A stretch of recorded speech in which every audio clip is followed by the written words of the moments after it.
All right, welcome back, everybody, to the Flex Success podcast. We're here to teach you how to be less shit on a topic today, which we'll talk about in a second. I'm joined by co-host Lizzie, as always. Hello, everyone. Hello, everyone. And today we're joined by Lucas, who doesn't have a last name. No, he does. He does. I'm just not willing to try and butcher it. Lucas from Ergogenic Health, mate. How are you? Well, thanks, Dean. Happy to be here.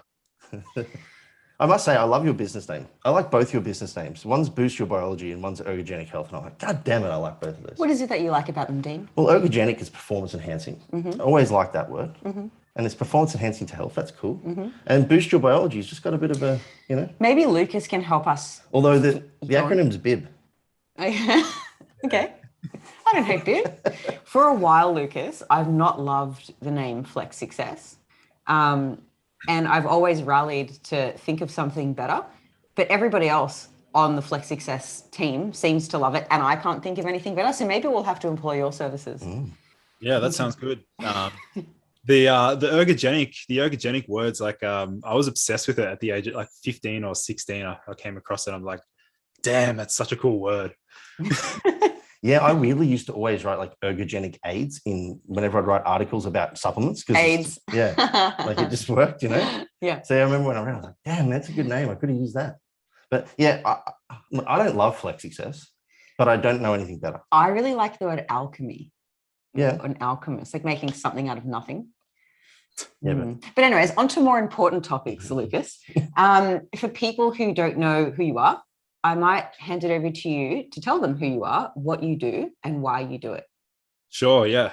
So I'm a naturopath from Melbourne, but previously studied exercise science, and yeah, really just came about, you know, starting my Instagram profile, ergogenic_health, where I just really started out with just posting really useful health content, sort of niche-y topics, things sort of underground that not many people talk about.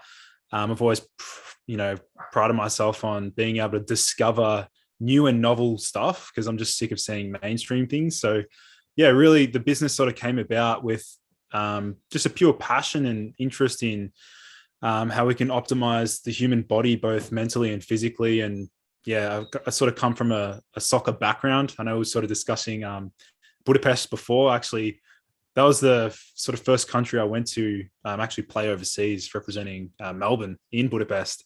Cool. Under 17. So yeah, my journey's been thrilling so far. I've met so many cool people. And yeah, it's just been a wild ride.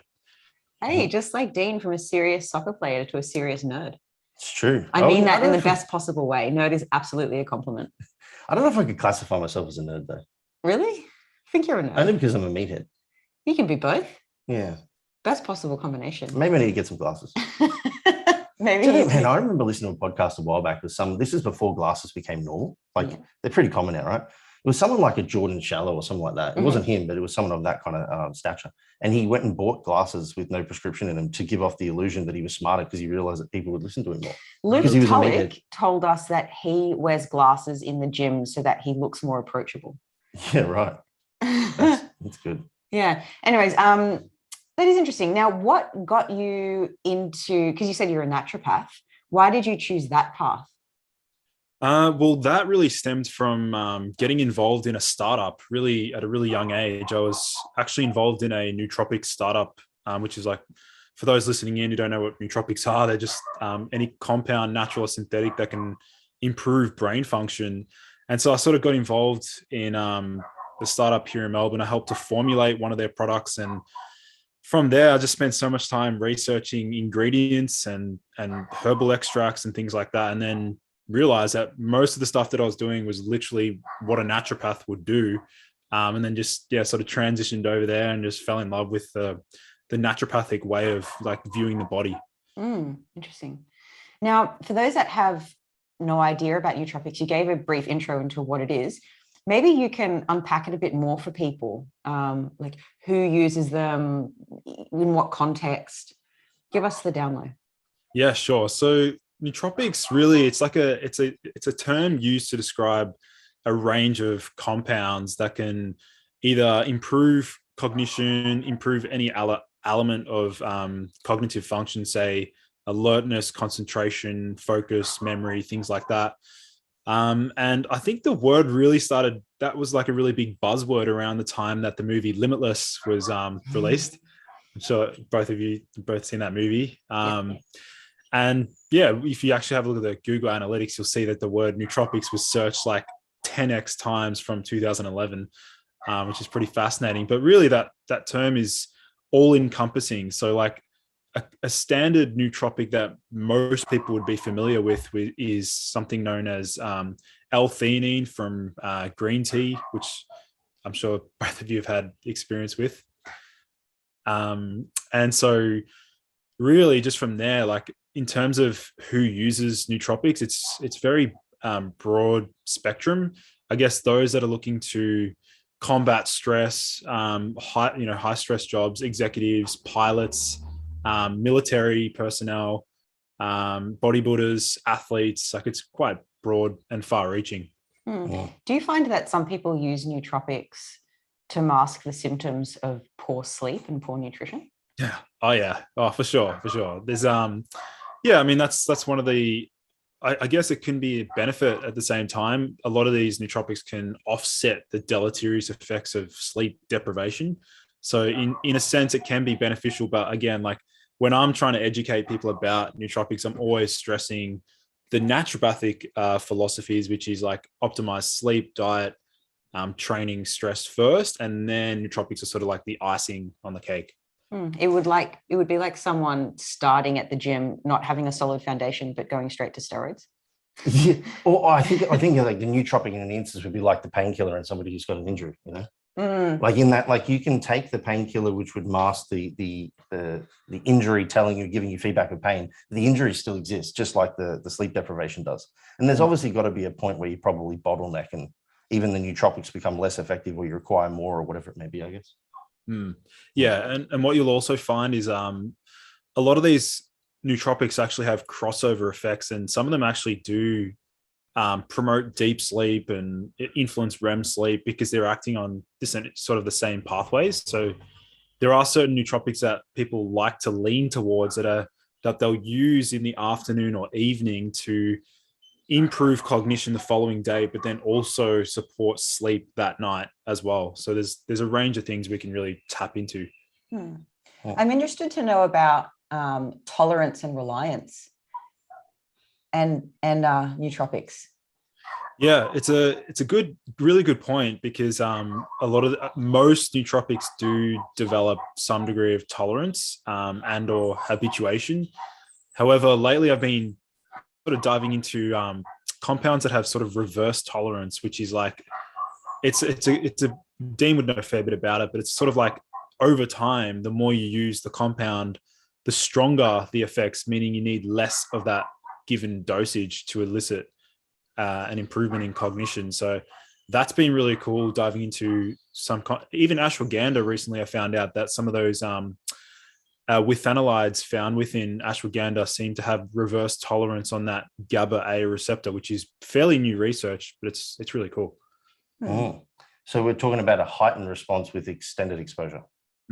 Yeah, which is, again, that's like one of the biggest drawbacks associated with like something like caffeine. We know it's awesome on day 1, day 2, day 3, and then eventually you build tolerance and need to bump up the dose, and then you're going to be bumping up blood pressure and sympathetic tone and things like that. So this is where I think that whole influencing sort of other aspects of the pharmacological effects of compounds is really cool.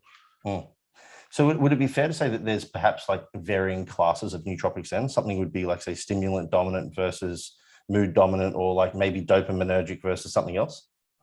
Absolutely. Yeah, there's different categories. And I guess one way to look at it would be to start at the very top. So let's say the primary goal is memory, or let's say the primary goal is focus.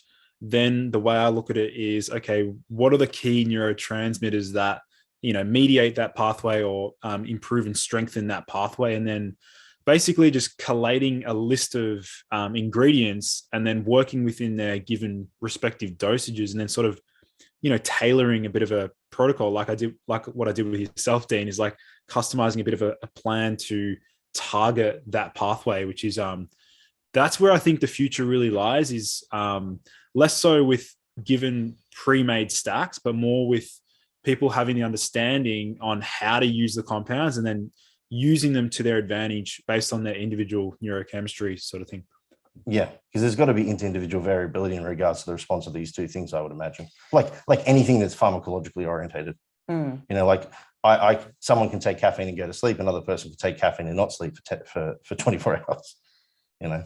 It sounds like a very similar approach to how we approach nutrition with clients. It's not like, here's this one diet that worked for someone else, do this. It's like, let me teach you the principles. And once you understand how this kind of works, you can then figure out what's appropriate for you and how that changes over time.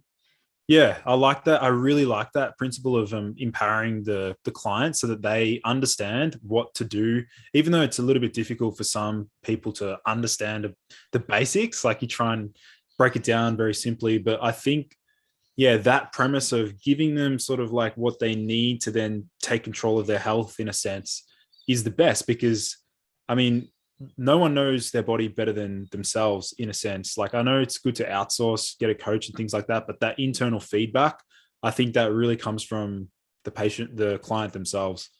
But I think that's an important part of coaching, because at least at Flex Success, we have like we like to view coaching as a partnership. It's not this hierarchical system where like, I'm the master and you must follow the plan. We like for the client to have input, to tell us how they're feeling, to tell us how this is working for them. And then from there, we can make adjustments. So kind of having that client feedback where the client like understands their body and can actually communicate that to you would be really important. It also, tells you a lot about the client when they're not willing or not able. So like, we have a question, and I have a question in my contest group one, and it's like, one of them is, do you feel like you're in need of a deload? And another one is like, do you feel like you're in need of a diet break, or high days or multiple high days of carbohydrates? And a lot of the like sort of really in tune, high quality clients will just be like, whatever you think, boss. I'm like, but I'm not asked. I'm like, I'm genuinely interested, you know, like, but I'm not going to give you one if you just ask for one, but I'm interested to know what your internal feedback tells you, you know? Yeah. Yeah. And I think part of that process is, somehow, like, you know, over the years with my own experimentation with various compounds, because we're looking at, I mean, I can't even keep track of how many things I've dabbled with. And I really love the whole idea of like, you can read something in a study, but then to actually try it and understand it through experimentation, that's when you get the best feedback, because it's a real application. And sometimes, you know, sometimes you read things in studies and it doesn't translate to how you feel, how you respond. And I'm sure you've seen that with, you know, PEDs and things like that. Actually, was like a week ago, Dean and I microdosed mushrooms. Am I allowed to say that? you told people. Oh no. You're not weird about it? Okay. Yeah, no, we took 500. I took 500 milligrams of dried mushrooms, and Liz did, I think I gave her 300. I did the relative dose to our body weight. Yeah. And I was expecting that I would have like, I don't know, all these cognitive benefits, but I just felt a bit, I don't know, a bit dazed for about an hour, and that was it. I didn't feel more creative. I didn't feel like sharper. Just, I don't know. Maybe the dose wasn't high enough. I'm smirking because what I'm going to say is I noticed that her mood was elevated. What do you mean? She's just a little bit more bounce in the step, you know, a little bit more, a few more smiles throughout the day. Bullshit. You're a happy person anyway. I'm not saying that you're down, but she was definitely elevated. No question. I didn't feel that. But then I felt elevated. So maybe I was just perceiving her elevation as my on my own as hers. Yeah. But no, that was actually an interesting experience. I would actually, my coach. I didn't want to microdose her. I just want to get high as fuck and hallucinate. But I started with the microdose. Okay, go. And my coach Joe has used mushrooms before for training and for work. And he said, like, what I find with them is that I'm creative, I'm effective, you know, I'm cognitively sharp, but I don't get the stimulant of modafinil. And that makes him feel shit the day after. You know, when we originally spoke, I'm like, I feel always a little bit drained the day after modafinil. It gives me anxiety. You explained to me about like how, you know, like you're going to leach some choline and that's going to cause some downstream effects and all that. I believe, you can correct me if I'm wrong. And then I took them at that, and I would say it was fairly similar to a modafinil type brain function-esque feeling, but with no stim whatsoever. And I just felt normal, and then it disappeared 4 to 6 hours later on, and off I went back to normal life. Did you get the typical, like, being able to connect the dots easier with it, or was it too hard to determine? I was just on a standard Friday check-in day. So now my Friday clients will know that I was high. No, not really. You're not I high. wasn't. And I know I would just say like my general thing is that I was elevated, and yeah, I was on like, you know, trying to like assess numbers and pictures and subjective and objective feedback. I'm like, oh, yep, I know exactly where I'm at. This is where I want to go with that. This is good. And typically when I'm working, I'm very much like put the blinkers on, Liz, don't talk to me. Whereas I'm more receptive to somebody interrupting my day when I use something like that, or even modafinil. I'm somebody. I feel like I can handle more things at once as opposed to just being, you know, yeah. Yeah. Well, I wish I felt that way, Dean. I just sat on my chair for a minute and looked around the room like, ooh, and then got back to work. With the check-ins, it would have been funny if the mushroom actually made you predict what they were going to say. So like you already start filling out their check-in form. Or I used to do limitless shit. I used to do something similar back at uni. After we would do the we'd treat a client, we have to reflect and review how we think we went. And I was such a little like, I used to want to get shit done so quick, and so I used to actually do the reflective log before the patient would come in, like to reflect on how I think I would have gone, sort of thing, just to save time so I could research nootropics. That's so good. And how accurately do you think you predicted? Yeah, I was pretty good. Actually, one time I actually recall with the reflective log, I actually plagiarized my own reflection. Like I got in trouble for reflecting on my reflection. So it's pretty funny back in the day. Can you plagiarize yourself? See, because Flex Success wrote a book called Life After Dieting, and I wanted to use a section of it in the second Flex Success book.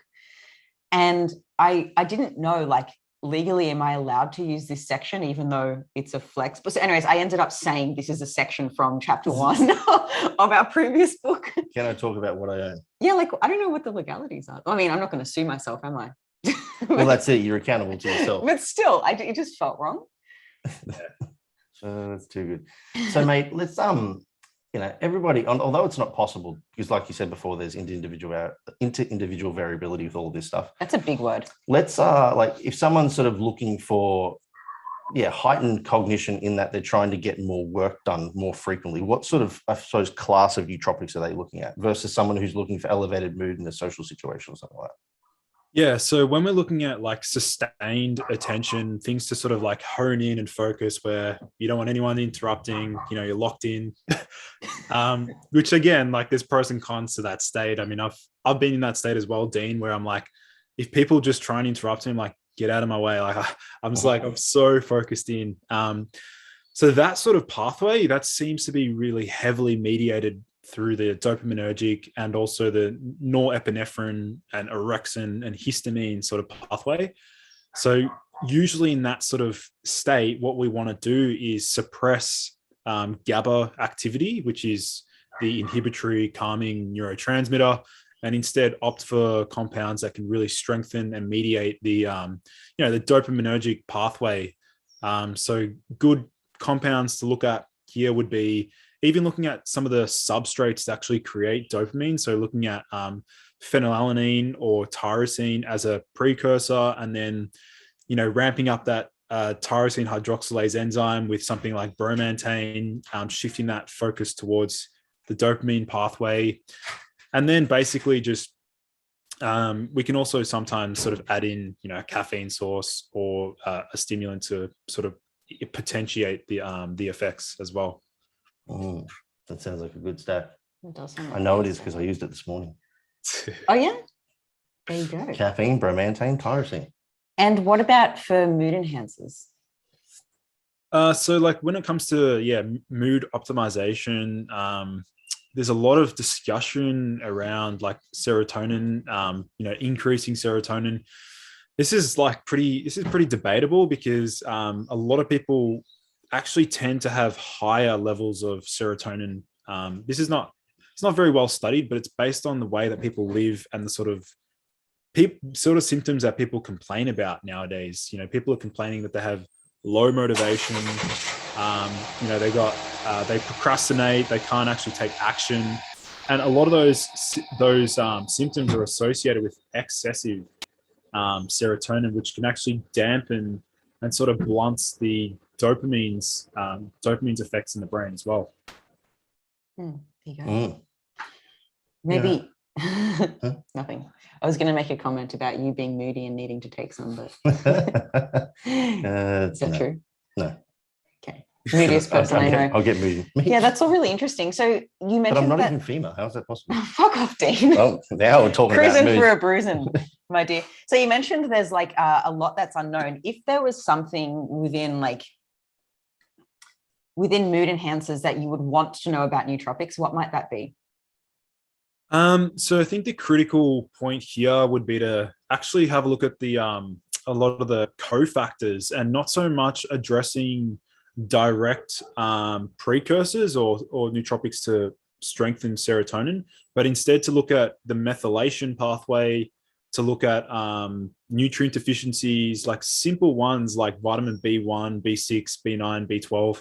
Like a lot of these can influence total or net serotonin production. So I think one aspect there would be to get the patient to, take a look at their diet if they've got, any nutrient deficiencies. And sometimes what you'll find is like just by simply addressing folic acid or a folate deficiency, if they've got that MTHFR polymorphism, then simply correcting that can act as a nootropic in a sense.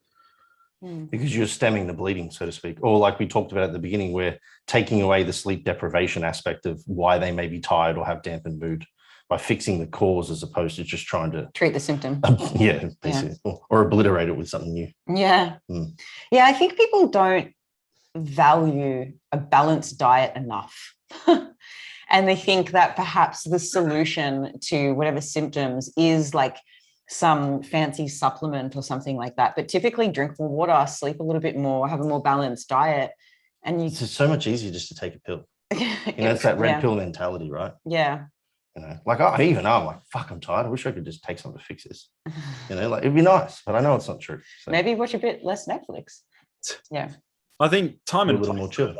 I think sort of time and place. Like if you have to be on point, like let's say it's check-in day and you've had a shit night's sleep, like you're not going to let that get in the way and just be like, and surrender to it. Like you want to actually fight back and bring yourself back up to baseline, even though you shouldn't be in that state. I think that's where there can be a powerful intervention.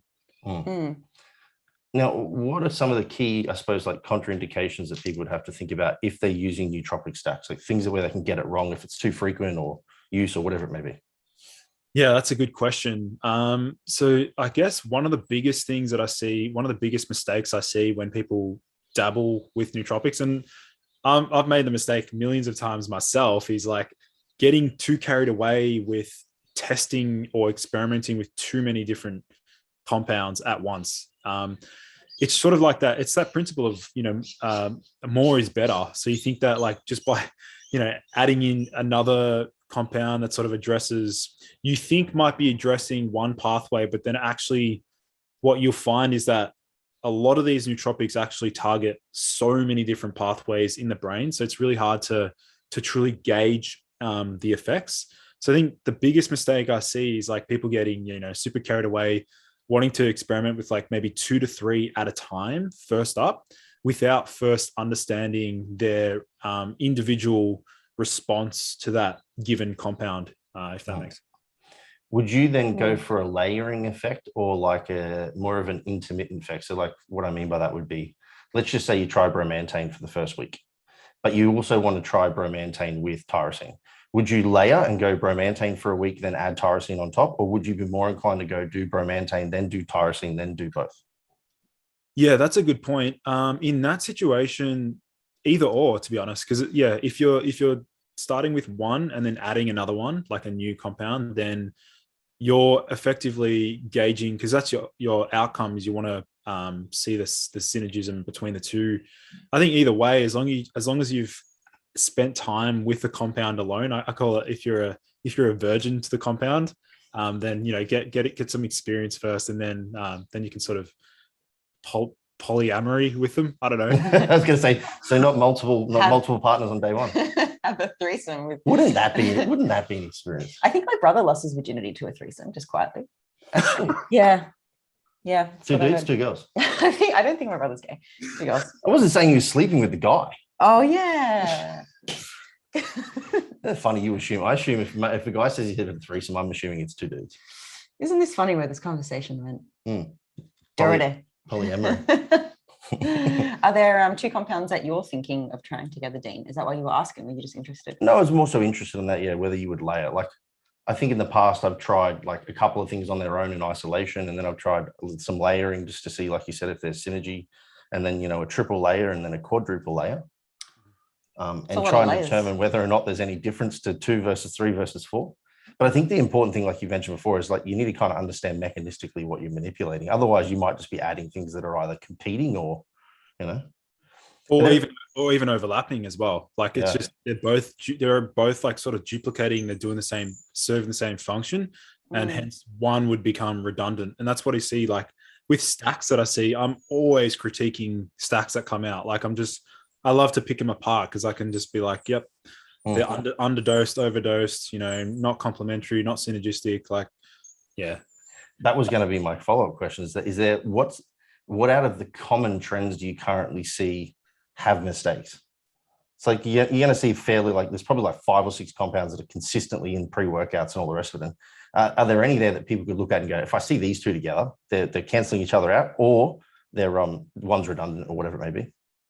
Yeah, I think probably the most common thing would be when people add in like 2 to 3 choline sources in a stack. And the reason I say that is because, yes, they both sort of serve the same function to actually build acetylcholine, but there's a bloody good chance they're also probably eating eggs for breakfast as well. So they've got eggs for breakfast, and then they've got 2 other choline sources in the pre-workout or stack. And then it's basically just what happens is they actually end up quickly becoming choline dominant. And then what happens with that is because CDP choline has a stupidly long half-life. I think it's a few days. I think it's actually a few days. So it actually starts to build up and saturate. And a lot of people think they get that good response from choline on day 1. And by day 3, day 4, they feel back down or they sort of feel flat. And really that comes back to just excessive acetylcholine signaling. What would be some of the compounds for people to look out for that double stacking of choline? So you mentioned one, CDP choline. Yep, CDP choline. Then we've got alpha GPC, and then we've got choline bitartrate, DMAE, centrophenoxine, and or uridine monophosphate. It's quite a few. Quite a few. What do you think are some things that people, like some take-home points or some things people should know if they wanted to dabble in nootropics? Maybe things to look out for, things to consider. First and foremost, if they're already using some degree of like antidepressant or benzodiazepine, I think it's important to address, because it's like, yes, they do have some degree of crossover effects. Like some of these, GABAergic nootropics like magnolia bark or skullcap, some of these do potentiate the effects of like diazepam and things like that. So, there is a risk of too much sedation or some of the risks associated with excessive GABA signaling, and even the serotonin side. Like if anyone's using an SSRI or a Maui, then just be really careful with your selection. Having said that, there are plenty of nootropics that can stack fine with SSRIs. Just be super careful. Is that something you would recommend people seek advice on, or is there any like general guidelines you could give to people that are using SSRIs but are still looking for some form of enhancement? Yeah, I think in general, looking at the mechanism of action with some of the compounds. So like, let's say if there is some degree of MAO-A inhibition or increasing serotonin, let's say St. John's wort, or even other compounds like rhodiola, that's another one. Just be really careful and dive deep into the research. I'm planning on releasing an ebook soon on just the beginner's guide to nootropics, something simple. But I do have like a nootropics course for those that are really wanting to sort of geek out into that. So who is your target audience for the course? At the moment, it's mostly been like 30 to 50-year-old men executives that are like mostly based in the US that like saw my podcast with Ben Greenfield and they sort of bought the course. But really, I think that it's applicable to, I think, even like PTs. There's been a few PTs go through it who want to find things that can help their clients. And yeah, like honestly, like it took me a lot. It's 8 years of research and experimentation all in one course. And it's like the most comprehensive guide from A to Z, everything you need to know. Yeah, I'm really proud of it. Awesome. How much time does it take someone to go through it? It's a 2.5. It's not long. It's 2.5 hours. They can access it sort of any time, but it's yeah, like there's other resources within it, and also if people want to, they have the ability to sort of ask questions. I get a lot of questions throughout the course, and I'm really responsive there because like I really am proud about this space, and I just want to be at the top. Love it, with your megaphone. So is it like the god of brain? Is it video lessons that people watch and then they can kind of pull on that string with the other resources? Yeah, precisely. So like majority video content, and then a few resources and things that people can access. So yeah, it's a that's like the most comprehensive course, I think. Like on the internet, I haven't seen any sort of course that dives deep into specifically like nootropics, and cosmetic neurology is the term that I use. Cosmetic neurology. Another good one. Yeah. All right. Really playing to the superficial. Was it difficult for you to kind of condense down all of the stuff into 2.5 hours? Like I imagine that was a tall ask. Yeah. Well, it came back to like the big questions, like what you guys asked. What are the biggest mistakes that people make? Who uses them? How to use them? How to dose them? Just underpinning all of those core principles, and then sort of distilling it into an easy format for people to understand, and then dive deep. And really, like once they go through the course and understand a little bit more about nootropics, then they can sort of, what I hope is that they don't need me as much, and that they've got a resource they can go back to and check in and do it themselves, sort of thing. Yeah, that would be a great outcome. Sounds like this would be a great course for pretty much anyone. Yeah. Because everyone wants to be at their best and who doesn't want to be smart? Be more focused and creative. Yeah, absolutely. I'm all about What's that the course called? For those who want to check it out. It's becoming superhuman with nootropics. It was previously like cosmetic neurology, but it's like that term I think just is just like what does that even? People away. Yeah. So like, how do I make my brain look pretty? So people just have to Google becoming superhuman with nootropics and it will come up. Yeah, it's on my website. It'll be on my website, and I can send you guys the link to it. We'll put it in the show notes. Yeah, that'd be awesome. Yeah, cool. Now, I love it. I am obviously involved with a lot of people that compete and use pharmacology, and am a proponent for the safer use model. Is there a safer use model-esque type approach to nootropics? Because like they're kind of in the same world, and we have some research, obviously, and there's a lot of human research in pharmacology and PED use, and there is obviously in certain compounds, but we're really reliant on the individual being a good, experimenter of their own use. So is there a safer use model approach to nootropics? And then like, how would people go about that? Yeah, I think there's one key principle that definitely overlaps, Dean, but with nootropics and PEDs. It's that minimum effective dose. That still translates with and across to nootropics. Like, and in terms of safer use, it does come sort of so that dosage matters.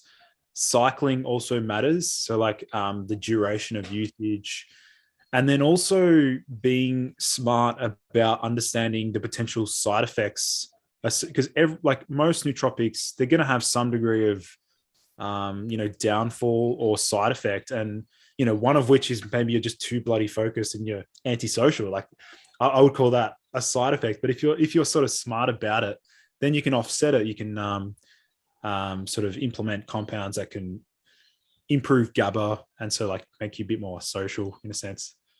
So would there be, again, like maybe like a handful of things that people regularly use that they shouldn't regularly use that you see? And then if so, is there compounds that they maybe could consider, intermittently putting in to try and reestablish a better baseline? Yeah, actually something that's commonly overused is ridiculously high doses of vitamin B6. Like you'll see, and again, it sort of crosses over to the bodybuilding realm, like super high dose B6 to suppress prolactin. But I'm really careful with that approach because B6 toxicity, it can occur very rapidly, like within 3 weeks, even at dosages of, let's say, 50 milligrams of that active form, P5P. So I guess that's the standardized dose in any sleep formula, right? Most of the time. Then they're also having a B complex in the morning. Like, so then already they've hit that 100 milligram threshold. And some of them have been on it for like months, and they're wondering why they got all these symptoms associated with like neuropathy, tingling, numbness, and stuff like that. There you go. So cycling of something like that, high dose B6 or P5P if they're looking for it. I never remember the fucking name of that P5P. Do you do consultations? Like if someone's like, oh, I'd love to do the course, but I don't have the time right now. I just want to talk to Lucas about what I could use. Do you offer once-off consultations? Yeah, I do. Like for those that are really committed, they want a more customized protocol so that they don't have to think and I'm just sort of telling them what to do. Then, yeah, I mean, I'm open to doing that. I'm trying to find a way to streamline that process. And also I'm trying to build something where people can, it's sort of like a cross-pollination between my input and then they can sort of build their own stacks. So that's on the rise. But but for those that are like, I don't want to know, just tell me what to do.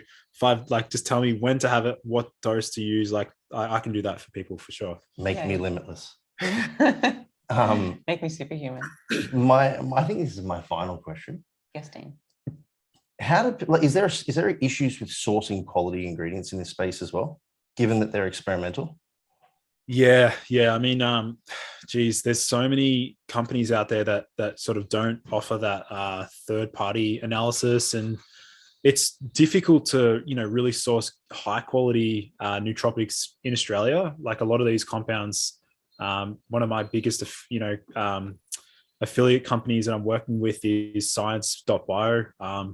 I do really like the quality of their products, and they do batch test pretty much all their ingredients. So it is really important, just like with gear, like just sort of know the source.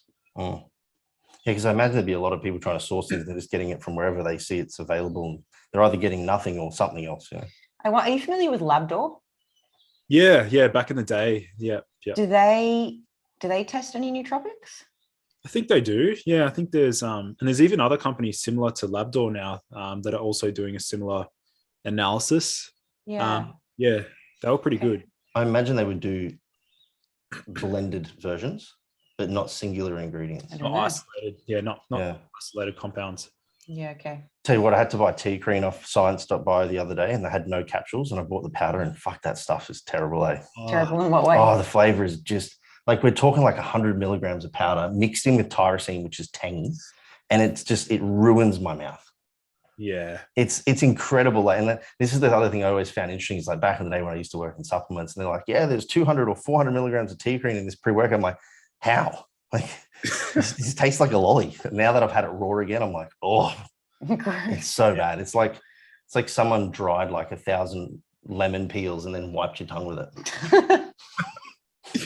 Yeah, it's pretty bad. Actually, one thing with tea cream, they've actually recently come out with like a 40% tea cream, so it's like buffered. So it's like I've got the powder just stashed away in the pantry somewhere. Like I've got like 500 grams of tea cream in my pantry, but yeah, it's like 40%. So it's like I literally just had like a 200 milligrams, and there was literally like no bitterness. Right. Which is pretty cool. That's pretty good. Can I have my final question to you then? Sure. If you could only ever take 3 compounds ever for the rest of your life, which 3 would you choose? Cool. All right. So first of all, number 1 would be a fat soluble vitamin B1 source called TTFD. I really like that's called Thymax. Number 2 would be artichoke extract. I somehow just really respond really well to artichoke. It just seems to tick all the boxes for me. Okay. And then number 3 would be probably like a specific type of B12 I really respond well to is adenosylcobalamin. It's like a mitochondrial B12 type, and that seems to help a lot with a lot of the symptoms I'm sort of trying to help with and improve. Have you thought about this before? Top 3? Yeah. Not. I mean, I've been asked what's my favorite, but not top 3. Because you were just like it was on it. Yeah. So why number 1, number 2? First, so number 1 with the B1, so TTFD, that one there, because it just really helps with any sort of time I'm either, like we said, sort of sleep deprived or just need really good mental clarity and just completely wipe away brain fog. Let's say I've eaten something shit the night before, or let's say I've had a bit of a binge or whatever, and I wake up with brain fog or I just feel inflamed. TTFD, it's so rapid acting and it's long lasting. It just completely nukes brain fog and, you know, improves my mental clarity and memory and even sort of things like verbal fluency as well. Number 2 was artichoke. So artichoke extract. For me, that seems to not that I have like liver dysfunction, but it seems to just really just help with the brain fog and mental clarity, and then puts me in a sort of a lighthearted mood, like less serious. I'm similar to you, Dean. I'm pretty like, I think it's I'm gonna claim that it's my high Natty test that makes me a very serious person. Me too. Okay, Natty test. It's my high contest rep test. It's actually not. It's lower than it's been for like 12 months. Is it? Yeah. Anyway, that's a story for another time. Yeah. Yeah. Cool. Yeah, and then the B12, the adenosylcobalamin, that's I have a rough idea on like what it does, but I can just tell it's working like similar to like creatine and CoQ10. It's just a mitochondrial enhancer, which I like. What about a common one that you would never use? Oh, there's one that I've heard quite a lot about, but I've never had the courage to like touch it. Is something called tianeptine. Okay. Tianeptine. It's like it tickles the opioid receptors. So if you want a bit of this is not medical advice, obviously, but I guess have said that at the start. Yes. Well, consult your doctor. Mm-hmm. If you want that sort of mood uplift or something that's like opioid based but not truly opioid based, then tianeptine can. I've heard some good things about it. It's always a comforting statement that I've heard it might be good. So why the hesitation? Because recently, so actually, which company was it? A company got shut down for actually selling it because people were actually abusing it. It's an abusive compound. It's almost like habit forming, and it is addictive in a sense. So it's kind of like cigarettes and alcohol, which is still legal. Okay. Yeah. Anyways. Yeah. I guess so. But yeah, I don't know. Like it's just something that you just got to be, I guess, pretty careful with. Sounds like kratom. Yeah, I was getting into that for a while. But. Now we have. I know I said it was my last question, and it kind of was, but we have 4 questions for you that we pre-scripted that we're going to go through now to wrap this up. First one being, this podcast is teaching people how to be less shit. Now, if you had to give one tip to help people be less shit, obviously in the space of nootropics, which was the topic of today, what might that tip be? Tip number 1 would be to address nutrient deficiencies and cofactors before delving into nootropics. That's like number 1. Yeah. Okay, I like it. I would say the easiest way to do that would maybe get people to put their diet into like Chronometer. Is that something you'd probably recommend? Yeah, exactly. I use Chronometer myself. Yeah. Which is like MyFitnessPal, but it also tracks micronutrients. Yeah. And it'll tell you also which foods to get it from if you're deficient, based on general RDAs. Okay, cool. Now, something worth sharing is, we call it a segment, a question we ask all our guests. Do you have like a book or a saying or, I don't know, a compound, anything? Life advice. Life advice that you think would be helpful to share with the audience today? Yeah, can it be like a quote or a saying? Yeah, absolutely. Anything. So mine actually coined, I think it was 3 years ago. It's my term that I coined. It's, if boosting a brain can make for a better functioning human being who provides a tangible benefit to humankind, then nootropics can facilitate the progression of mankind. So it's like, sort of like explaining how, nootropics can facilitate, the progression of humanity. Oh, I like it. I initially was going to write this down, and we'll grab that. but that was a long one. We'll grab that So, one. but Off the bit. that was good. That's that can go thought-provoking. That can go above the link to the course. Okay. Is that like your tagline that you put on your course and whatnot, or is it just like something that you feel passionate about? I do mention it actually. I'm doing a live Nootropics webinar tomorrow, like a free one for people that want to just learn more about it, and I'll sort of be explaining that tomorrow. But yeah, is that going to be recorded? It will be, yeah. Okay, because by the time we release this, tomorrow would have passed. Yeah. So where could people find this recording? They'll have to be on my newsletter list to then get it sent out, but we can link that in the show notes. Yeah. That sounds good. Now the next question. Not so serious. I'm tossing up between two questions here. What's the most useless talent that you have? Useless. It would have to be beatboxing. Can you beatbox? It's not really. Mate, that's a risky thing to say on a podcast. No, I know. I was just looking at my mic, thinking it's not filled with saliva, but it's you're probably going to ask me to beatbox. So. I'm going to. I would love for you to give us like a 15-second beatbox.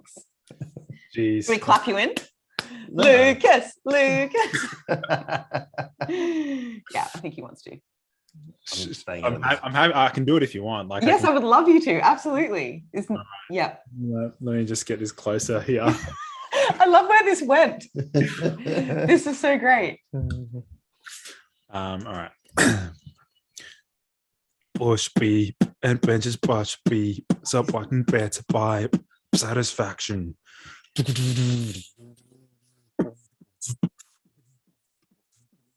Let's kill these mic. The mic's not picking it up now. Oh, really? Yeah. It was for a bit, and then it just wasn't. It doesn't like the must like hit a different pitch or something. I love it. Yeah. Well, my useless talent is I can lick my elbow, which I think is way less It's not cool supposed than to be possible. Yours is so much cooler than mine. What would be mine? I don't think I have. I mean, I'm useless at a lot of things. But You don't have a useless talent. no, I can make a 3-leaf clover out of my tongue. Okay, go on. Show us. Hey. Wow. There Damn. you go. You got that go. For those not watching on YouTube, Really? Dean and I are trying. How do you do that? Don't know. Crazy. One town. day I just looked in the mirror and went, "Oh, I can do that now. That's cool." Okay. Our final question is a would you rather question, which we also ask every guest. And when I'm in charge of would you rather questions, they're usually filthy and awkward. This one is no different. It goes like this.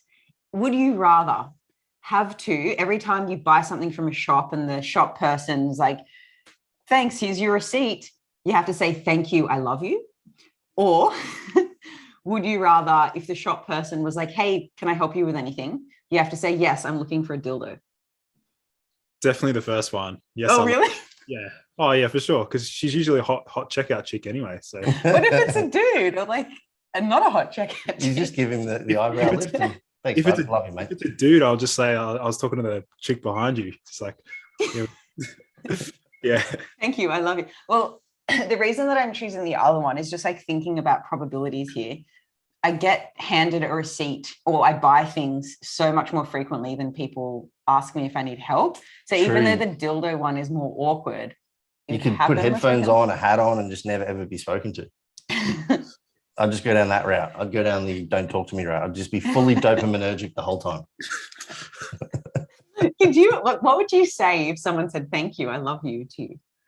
Like if they said that to me, yeah, I'd know it's like a bit of a joke. Yeah. I'd be like, oh, okay, thanks, man. It would throw me off so hard. I feel like I'm a pretty social person and I can think on my feet, but I think that one would throw me. So It's I'd the be biggest- like, ugh. It's the biggest like pattern interrupt.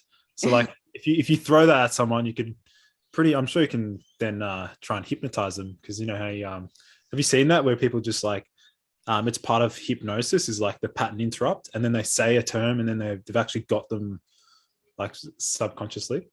Yeah, right. No, we spoke about hypnosis briefly with John John Templeton. Templeton. I don't know. Tell me more about that. That's interesting. It's like when you go to shake someone's hand, you're used to them putting their hand out, but instead you grab their sort of hand and you put it in front of their face, and then you say a term, and you've caught them in that automatic, so you've caught them off guard. You say a term, and then you've somehow got them in a trance or something, and then you can I don't know anything Like about you short circuit them. Yeah. What would That the would short purpose circuit of the that fuck be? out of me. You imagine if someone went to grab your hand and they just threw it in front of your face and like, What the fuck? you go, what? Huh? Yeah. I suppose you'd not require some form of follow-up conversation to it to continue that process. But why would someone want to do that? What would be the outcome? World domination. Okay. I guess so. Yeah, I mean, it's from like a marketing perspective. I don't know. I actually Get don't them know. to remember a term or something like that. Yeah, if you're trying to sell them something. Interesting. Now you're going to be looking at those laser skirmish motherfuckers in the middle of shops. Do you want to buy skirmish for cheap? And then they shake my hand. Before you know it, you've bought rounds and rounds. Now, they were all our questions. I thought we would finish with, I think we mentioned your course name and your Instagram handle, but just to remind everyone where they can find you if they wanted to learn more about you or the information you give. Yeah. What's your website and whatnot? The best resource is Boost Your Biology on YouTube. I'm just pumping out content there, posting every 3 days. I've got like 30 videos in the pipeline. Nice. So check out the YouTube channel. I'm going all in with YouTube. The Instagram's there in the background, so it's so ergogenic_health. So people can check that out. And then my website, I've got heaps of products listed on my site, just all around the globe, like biohacking products. So that's ergogenic.health. Awesome. That's great. And it's cool. You have sources to people like Science.bio on that on there as well, which I recommend people to use because at least you know you're getting it from somewhere you can trust. Yeah. And check the links in bio to the things that we mentioned, which I think was like your course. What else was there? Oh, the recording of your, a link to your newsletter so they can get the recording and whatnot. Sure. Yeah, we'll check all that out. All right. Well, thanks very much for hopping on today and having a really interesting discussion with us and sharing your brain. Yes. Thanks for coming on, mate. And if anyone did enjoy this, we would appreciate a share, a like, a 5-star review, all of that kind of stuff. We don't do that stuff typically too well, Lucas. So we make sure we put it at the end. Yeah, absolutely. That's it. Well, thanks for having me, guys. It's been fun. Been fun chatting. Cheers, Talking mate. about threesomes and dildos and Polyamory and nootropics. Who would have thought? Imagine the experience you could have on the right nootropic. All right. Bye, everyone.